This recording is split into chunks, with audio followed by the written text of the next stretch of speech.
Good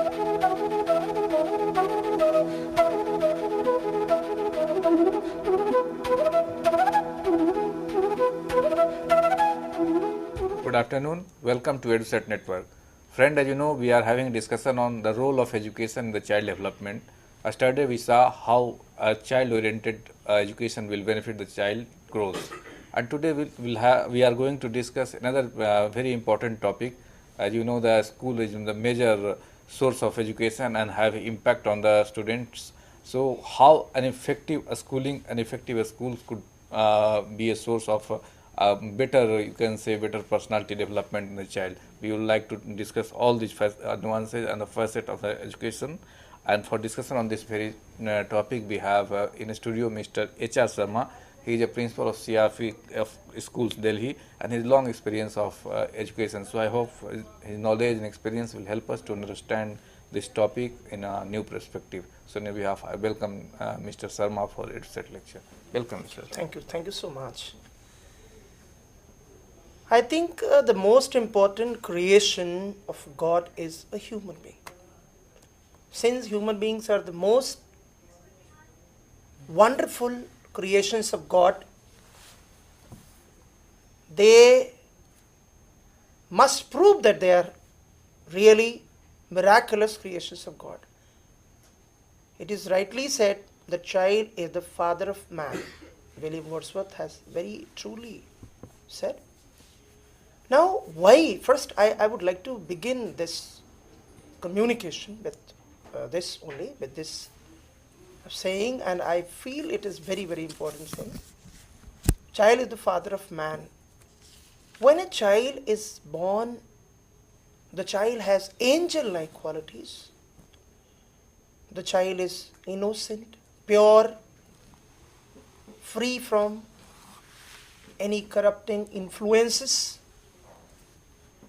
And at this stage, the child is ushered into a new world, and that is the world of an educational institution.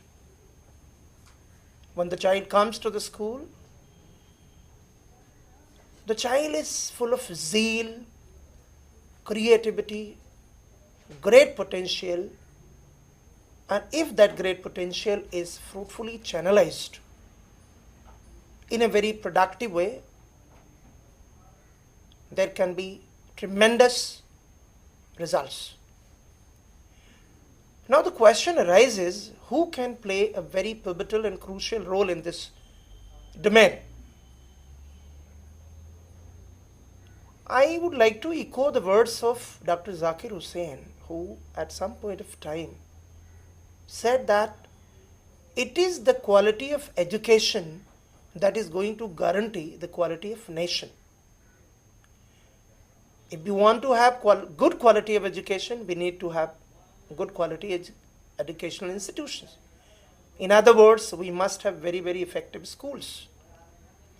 And very effective schools do not mean the schools which are very attractive in shape, which are very charming and appealing. Even if that is an unassuming building, even if that is very ordinary building, but inside the building, the teachers are very zealous, they're very enthusiastic, they have a loving heart. I think that there are two things which are direly needed for being a good teacher. First, a loving heart and a little bit of mind. Quite often it happens that even a teacher who may have been academically very poor in his own student life may turn out to be a wonderful teacher only because of his being understanding, his being generous, his being kind. And then that is why the understanding part is most essential part. And I think an effective school must try to give top priority to the teacher who is understanding, the teacher who is very kind, the teacher who is very generous, and the teacher who has a command over psychological understanding of the child. A child may be having different issues. If the child is not able to understand, it may not necessarily mean that the child does not want to understand. There may be many reasons may be there. For example, sometimes there are certain domestic problems. Maybe there may not be a proper understanding between father and mother. Maybe there may be too much of peer pressure. Maybe the child's basic amenities, basic cares are not being taken proper care of. So there are umpteen number of issues. And I think that if we have to have an effective school, we have definitely to emphasize these issues.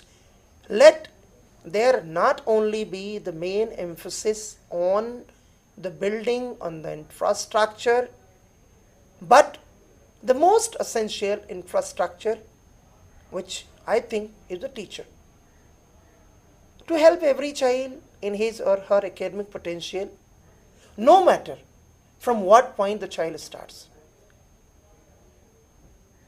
Quite often it happens that the child whom we have given admission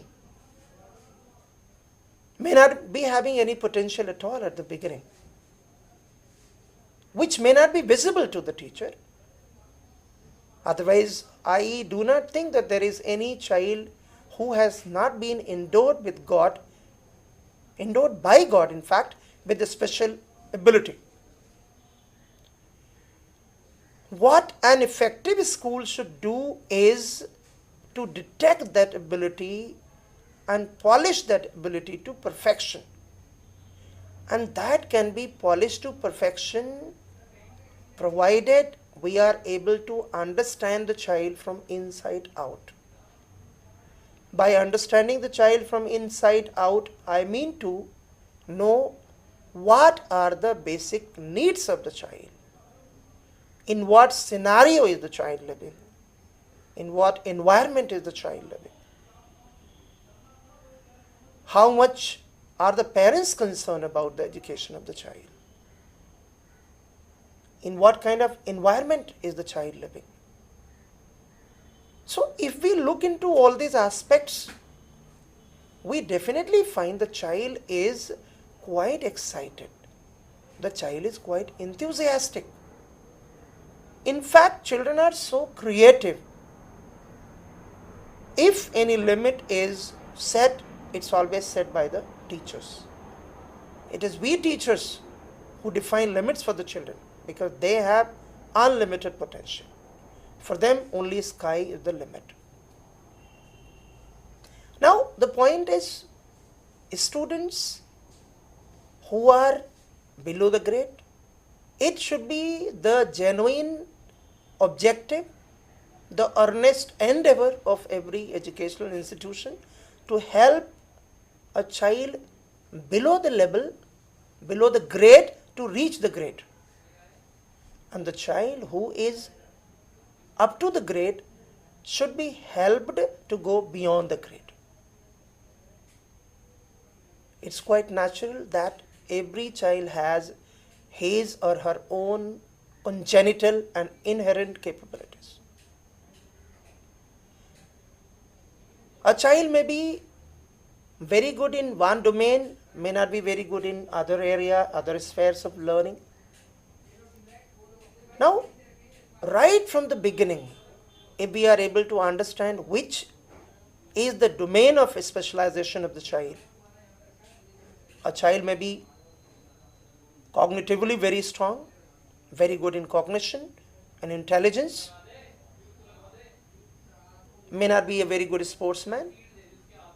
In the same way, a child may be very good in sports, may not be very sound intellectually.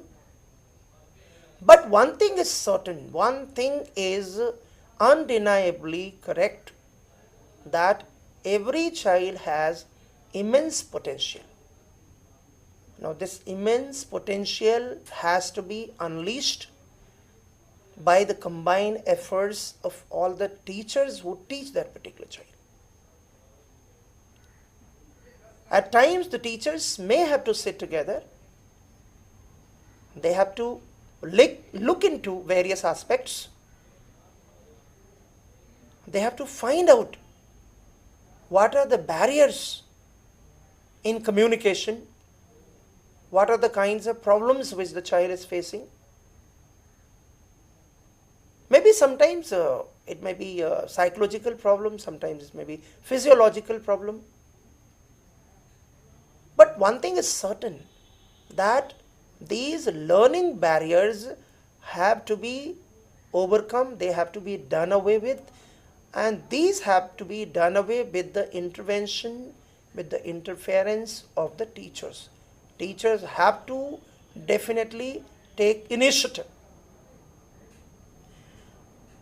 Then effective schooling must also help the children to realize their utmost potentialities.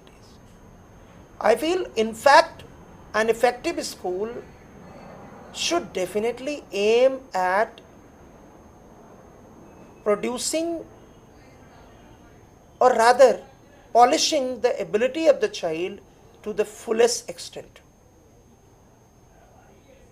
I think if a child is not in a position to pass an examination, we should help the child pass the examination. And a child who is in a capacity to get 60% marks should be helped to get 75-80% marks. In the same way, if a child is getting 80% marks, we can help the child, we can motivate the child, we can encourage the child to get 90 and beyond that. So this has to be the essential task of an effective school and effective schooling. Now, in today's scenario, we find so many international schools, and so many so-called international schools, because they are international only by their look. But when it comes to teaching, I feel they lag far behind. So, we have to basically set the criteria of effective schooling, good schooling. And we have also to involve all the stakeholders. By all the stakeholders, I mean teachers are there, parents are there, educational authorities are there, and the child himself is there. All these stakeholders must sit together, they must look into various aspects, various details, and then they must draw a conclusion. And I feel whenever a conclusion is being drawn, there should be a very, very adequate space given to the teacher, the practicing teacher. Sometimes whenever we make plans or policies, we do not involve the teachers. The teacher, who is the most important stakeholder, is brushed aside. Even when the books are to be designed, the curriculum is to be designed, books are to be selected, the standard of the book is to be determined, is to be adjudged. That time we do not consult the teacher. Whereas the teacher can really play a very, very effective role, because he is familiar with the classroom environment, the kind of difficulties, the kind of problems, the kind of barriers which he has overcome or she has overcome. So I think this is another very, very important area which needs serious consideration. Another thing is that measuring the rate of learning, particularly of the child who seeks admission in a particular institution. Now it really becomes very difficult to decide what has been the contribution of a school in the academic performance of a child. Suppose a child has got admission to a particular school. Now, before the admission, the child's potential intellectual level should be assessed, and then after the completion of the calendar year, after the completion of the session, the child should be reassessed, and then the performance at the beginning and the performance at the end should be compared. And if we find that the performance at the end of the year has risen to a considerable level, then we should definitely draw the conclusion that the school has really played a very, very effective role, and that it has made a great contribution. Now suppose we are giving admission to a child who is of the level of 95% or 90%, and if at the end of the session the child remains there only at the level of 90% or 95%, I feel the school cannot claim the contribution that it is trying to owe it to itself or attribute it to itself. So this is how I feel that we can call a school an effective school if the school has truly been able to assess the ability of the child beforehand and has been able to bring about a dramatic transformation, a complete metamorphosis. Then definitely, yes, we can say that yes, it is effective school, and this schooling has been very, very effective. Now, in this effective schooling, there can be very, very important role played by the head of the institution, that is the principal. The principal must have a very crystal clear vision and should have a mission. Having a clear vision where he wants to see his institution 10 years from now, there may be two kinds of goals, set by the principal, head of the institution, by the management. First one may be the short-term goal. Short-term goal may be a goal which has to be achieved within 6 months. It may also be a goal which may have to be achieved within a year. Then we have a long-term goal. This long-term goal has to be achieved with consistent efforts, with serious endeavors, by seriously involving all the stakeholders. Now, it is to be achieved with great missionary zeal.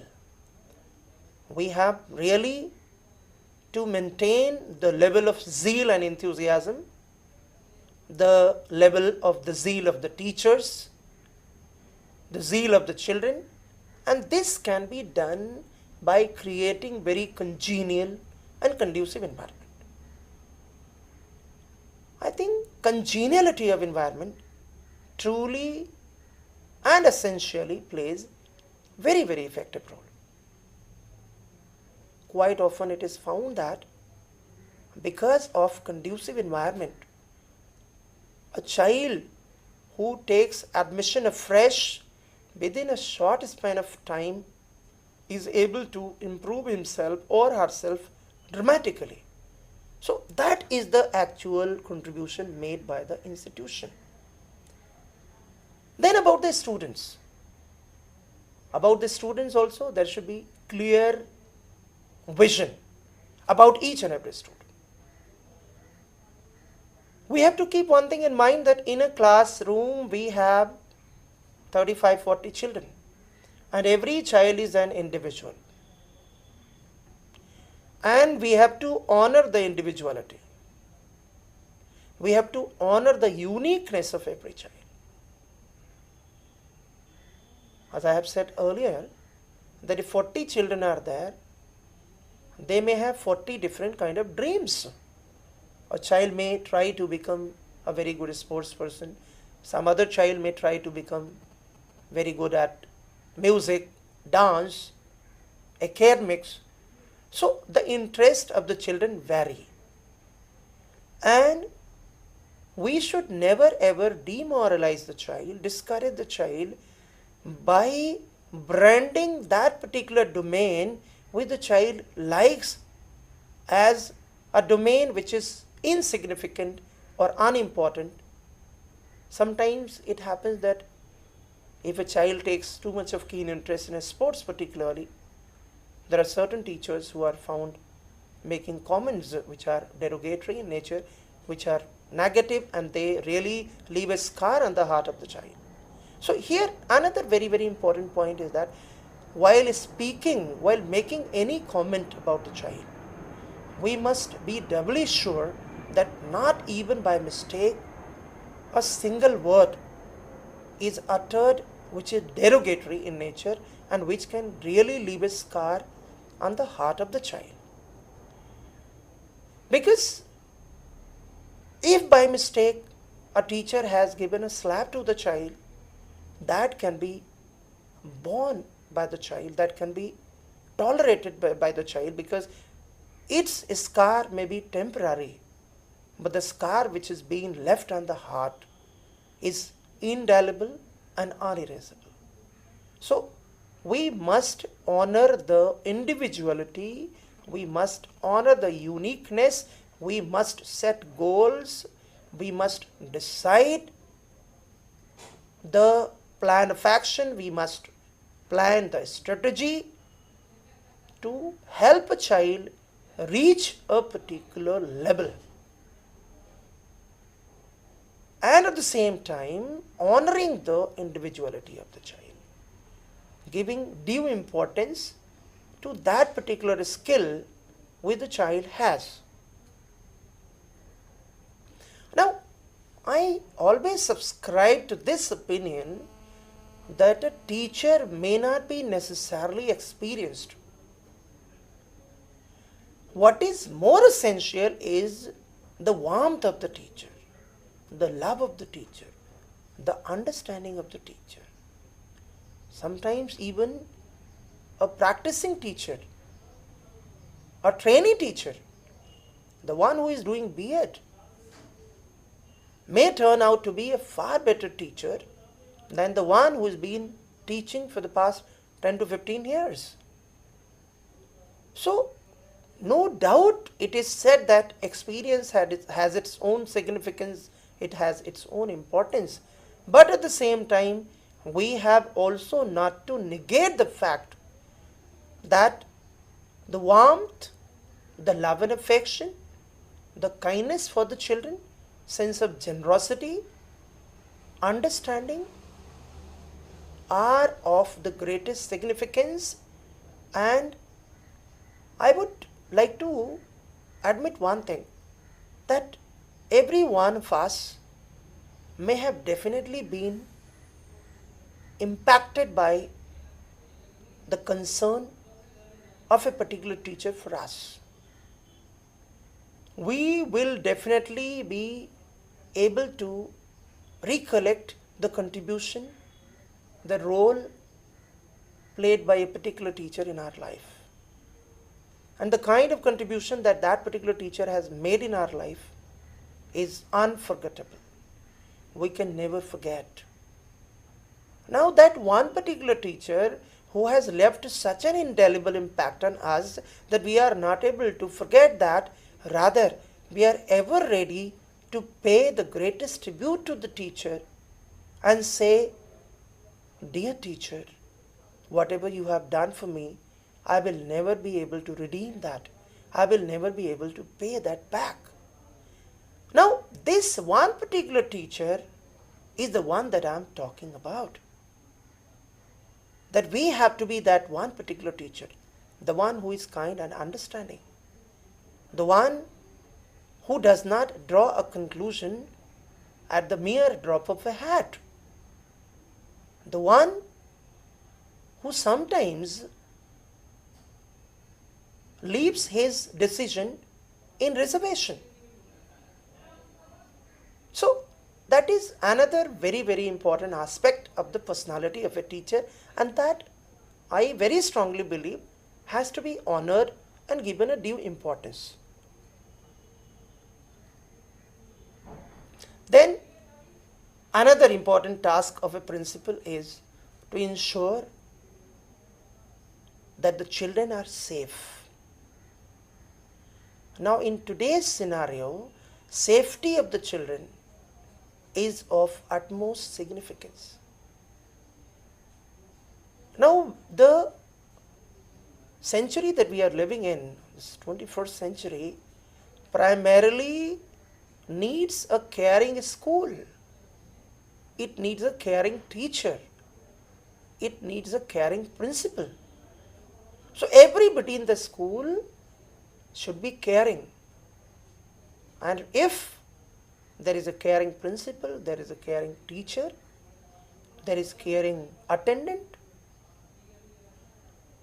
and in the entire school, if we have that caring environment, suppose we find a child who has got bruises, and if we do not feel that pain immediately, then somewhere we are not qualifying the test of caring teacher or caring principal. So safety, as I started with the statement earlier, that we have to ensure the safety of the children, and safety from various aspects. Safety is a very, very, very comprehensive term. Sometimes we find that a child is being ragged by some other children, is being bullied by other children. Now, bullying is another very regular feature that is to be seen in different schools. And I feel that this is something that we have really to look into. So I think as we have counselors available in every school, at least now it is quite mandatory.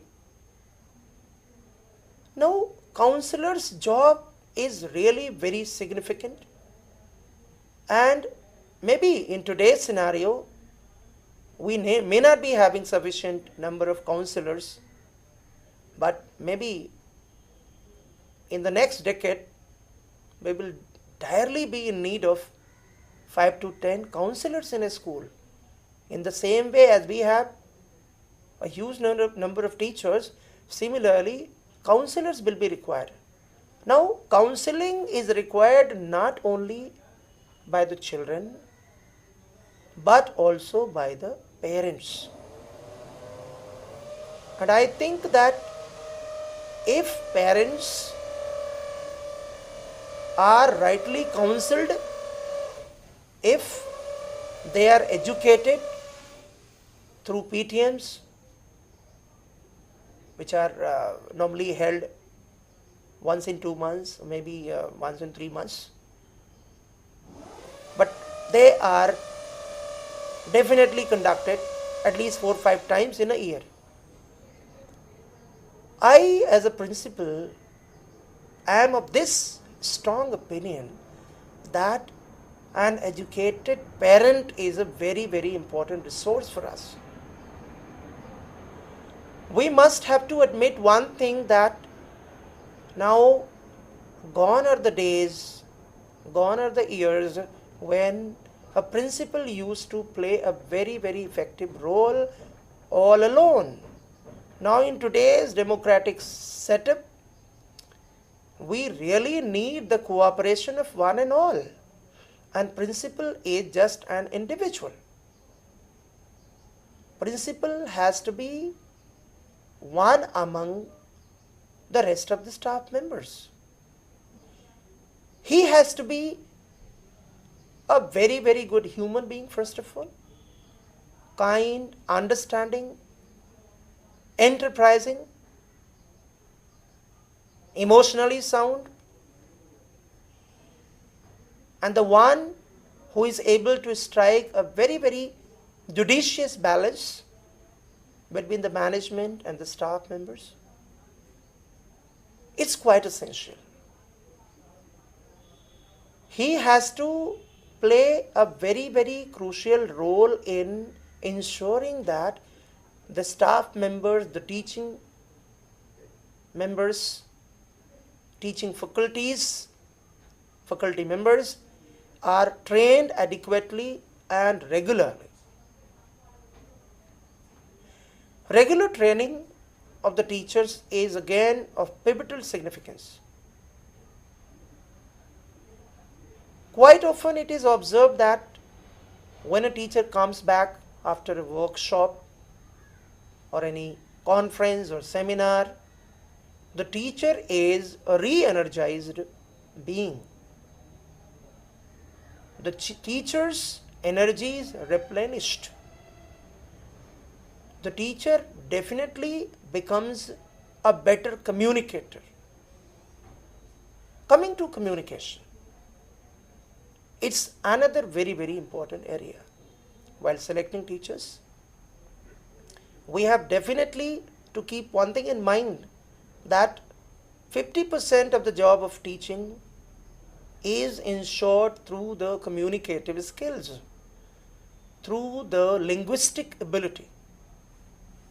And a teacher who is linguistically sound, who is able to communicate his message or her message very effectively, will definitely be able to impart knowledge to the best of his ability and capability.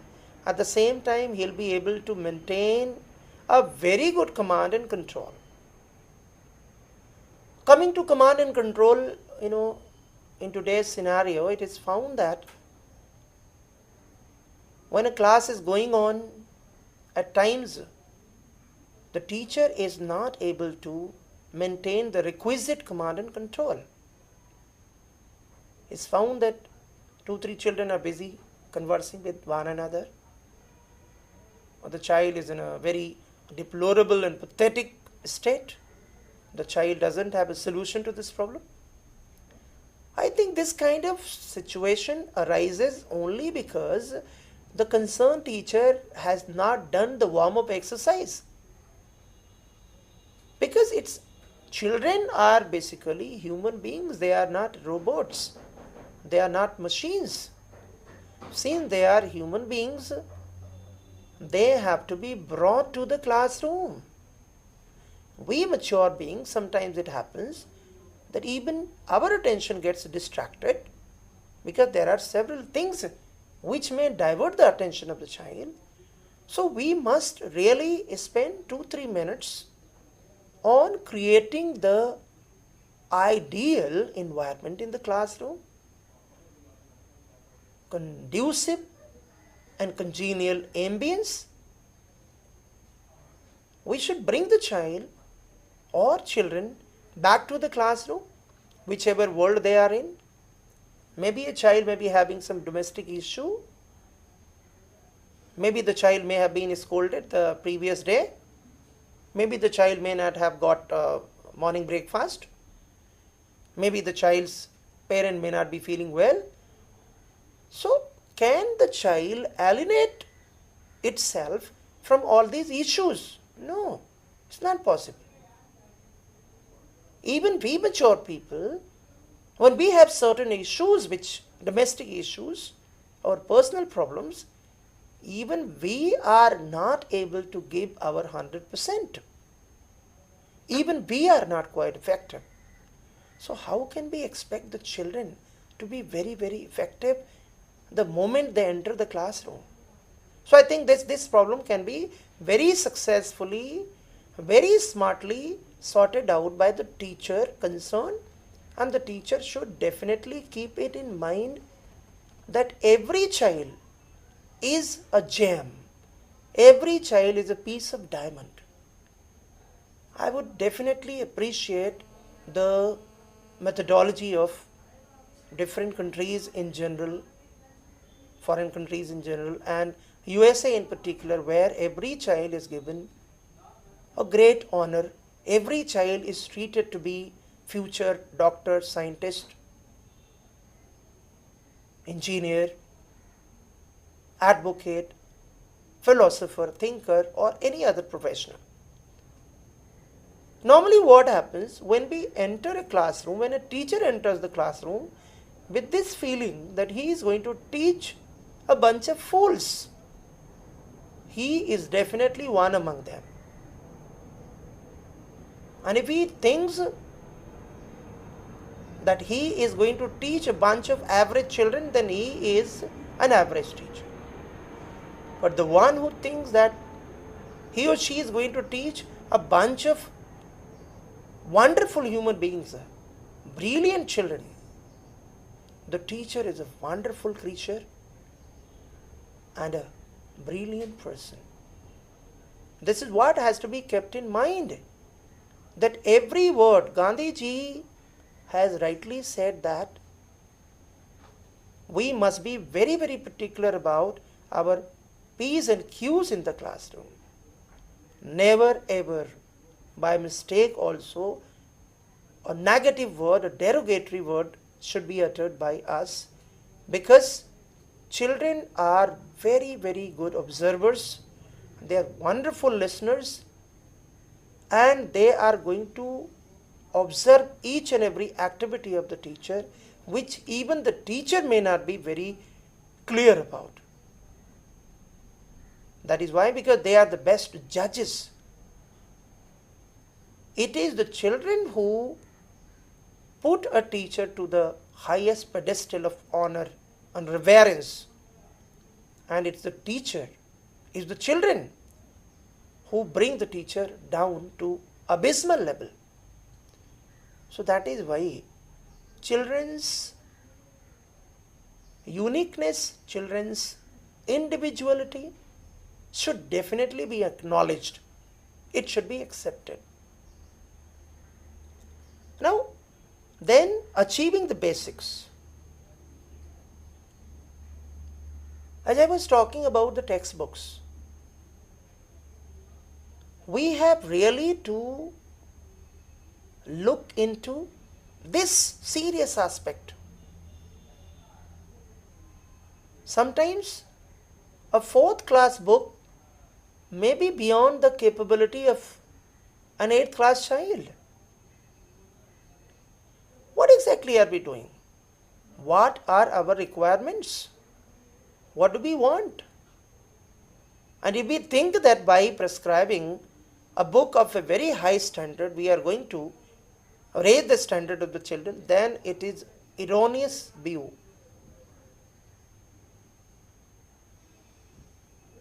I very clearly remember that we were taught just a single book. But our teachers were so particular that they had very brilliantly mastered each and every skill, be it listening skill, speaking skill, reading and writing skill.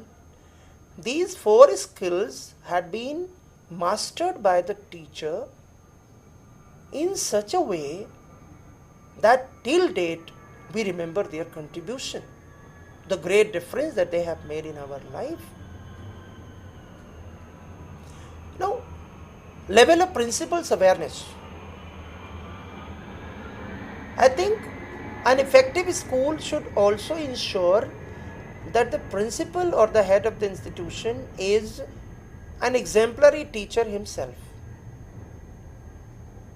He or she must go to the class, because a principal can be a very good role model by holding the chalk, entering the classroom and teaching to the utmost satisfaction of the children. And there's a reason why there are some 12 periods mandatory for the principals. So principals need to lead the team by the front. And the principals are the ones who must update their knowledge at a regular basis. They must attend symposia, conferences, workshops, and they must be voracious and avid readers. At the same time, they should also ensure that their teachers are definitely at a very regular basis are allowed to attend workshops and symposium. Because every teacher should be treated as an asset. And the most important asset for that matter. If we have this view, this approach, this philosophy in mind, I am certain there can definitely be a dramatic change, a great improvement in the scenario of effective school, And then definitely we can say yes, we are certainly making a great degree of difference. It's not again only the upgradation of the teaching members, the non-teaching faculties also should be given an opportunity to have an exchange with other schools. They should be able to get familiar with the environment of other schools, be it the receptionist, be the accountant, be it the support staff. They should all be trained at a regular basis. They must definitely be made familiar with the best kind of behavior, because the school is evaluated not only on the basis of the teacher or on the basis of the principal. The assessment of the school begins right from the PN. 3 P's play a very, very important role. First P, PN, then second P, physical education teacher, and the third P, principal. These 3 P's really play a very important role, and in order to have an effective school, these 3 P's must be given very, very due consideration. They must be regularly trained. They must make it mandatory to attend a workshop at least in a month or two. That is certainly going to make a lot of difference.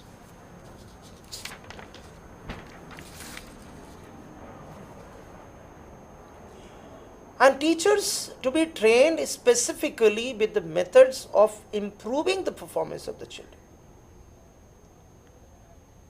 At the very outset of this talk, as I said, that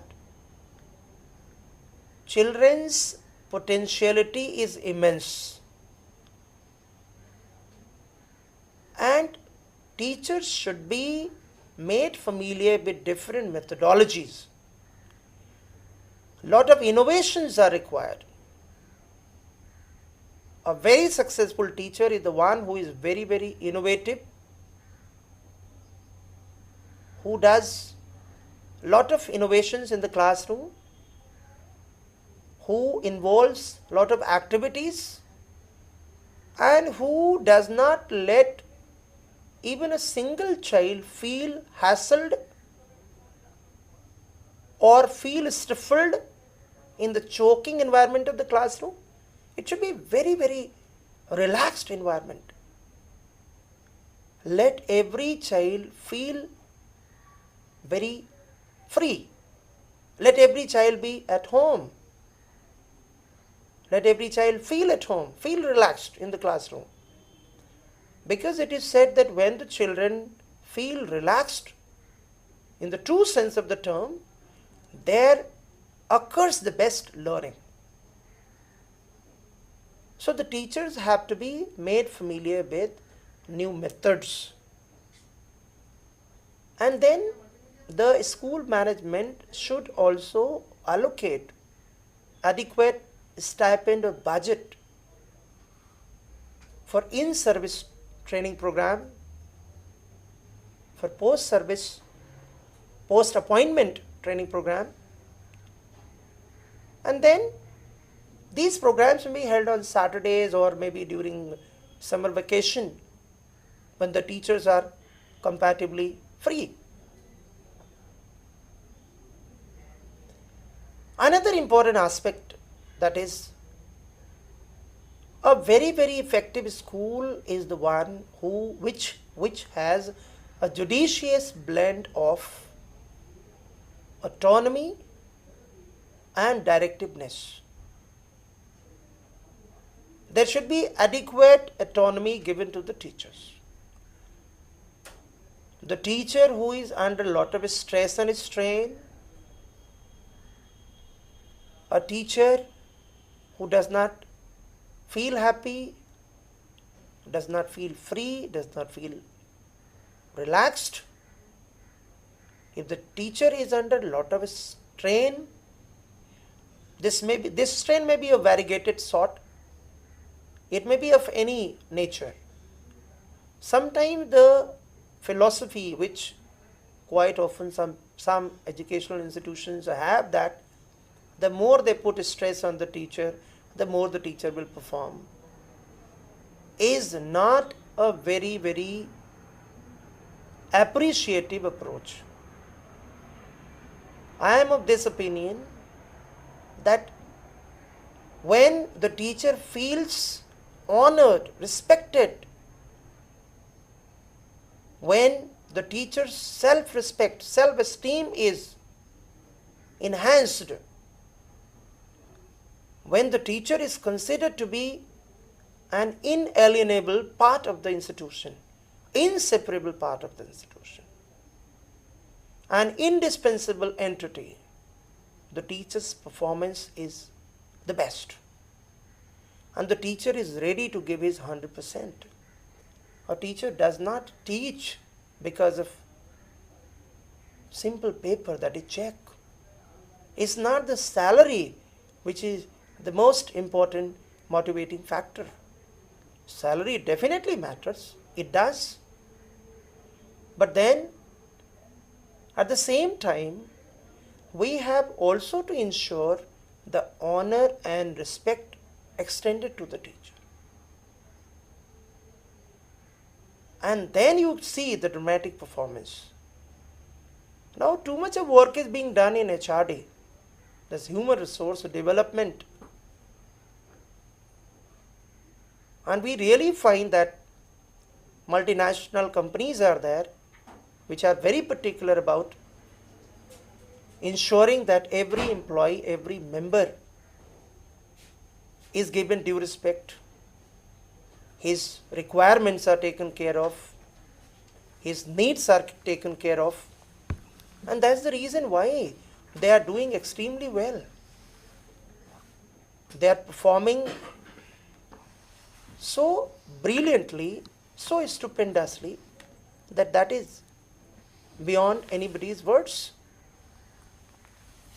Now then, coming to CCE, a few very important aspects of CCE. First of all, basically it is a shift from examination oriented approach. Earlier, imparting of education was to be focused on examination. Now, in place of emphasizing only on examination, the emphasis has been shifted to holistic development. Holistic development means scholastic as well as co-scholastic areas. It's not only the cognitive ability, it's not only the intellectual capacity that is going to make a person successful in life. Co-scholastic areas play equally important role, that is the management of emotions, emotional management, then critical thinking, creative thinking, decision making, giving due respect to our fellow human beings, to our colleagues, to our elders. These are also very essential, and it is here only that attitudes and values make a world of difference. And it is through these attitudes and values that we can definitely ensure that a child, by the time the child passes out, he or she will be the most successful individual. Thank you. So, the effective schools, as you said, that there are many parameters on which when we we can say non-set only, then we can say these are the effective, because the different opinion have difference about the different schools. So, what could be a universal one?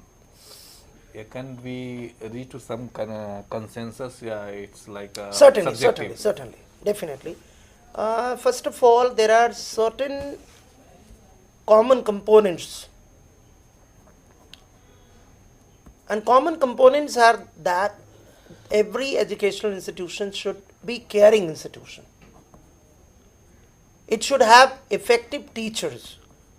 It effective teachers, as I have said, the teachers who may not be very experienced, who may not be very intelligent, but who must be very kind, understanding, and who love this profession. Now, I feel in teaching profession, sometimes we have those people who have no passion at all for teaching, and as they have no passion at all, they do not have that attraction. They are quite lethargic. They are not able to deliver the job with that effectiveness, but that kind of passion, but that kind of zeal and enthusiasm. So, my point is that we should be very, very specific. Like in SSB interviews, we are able to know the suitability of the candidate. Similarly, I feel in teaching area also, we must know which individual is suitable, who has that passion, who has that high degree of zeal and enthusiasm.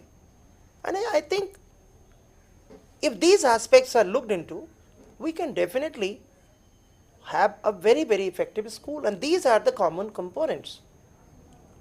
And a school's effectiveness can be established this way. And study we were talking about the learning pattern of the child must a teacher understand, and then accordingly should be taught in the classroom. So what could be the school level? If there should be a practice, there should be a step to know the different parameters, different we can say different behavioral, different set of norms which a student goes with that, so that identify first and give it to the teacher, so that it will be easy for the teacher to make the class more comprehensive and all that. Very right. I think first of all, reward and punishment play very, very important role. A child who has done something wrong should be punished, and punishment, even a simple rap on the knuckles, will be more than sufficient. That can spare the child from the noose later on. At the same time, if a child does anything which is worthy of praise or admiration or appreciation, no teacher should fail in the duty of appreciating the child.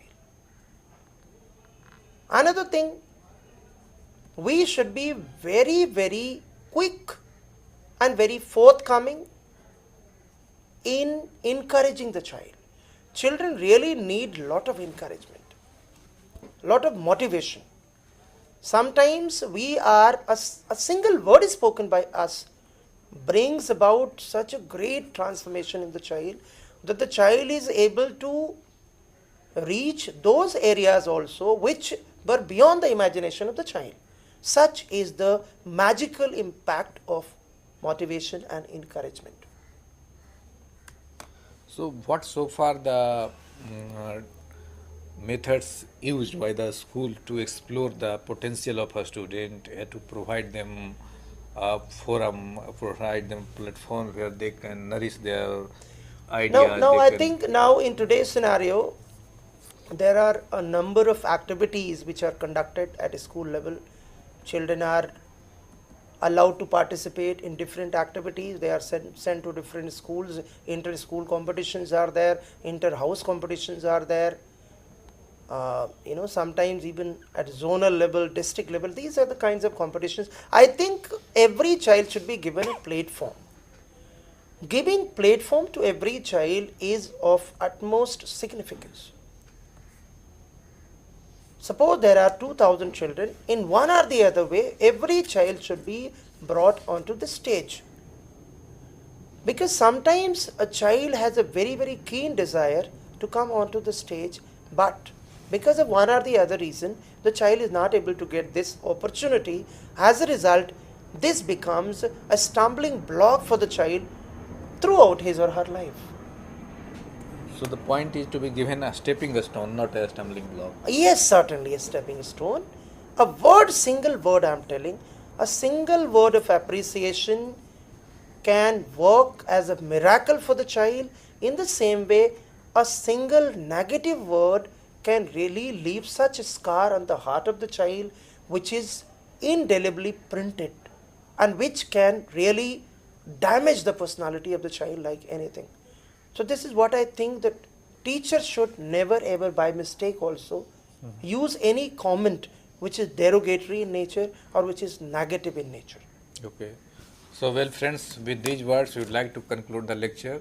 And I thank all of you for watching the lecture. And on your behalf, I thank Mr. H.R. Sharma for delivering such an insightful lecture. Thank you very much.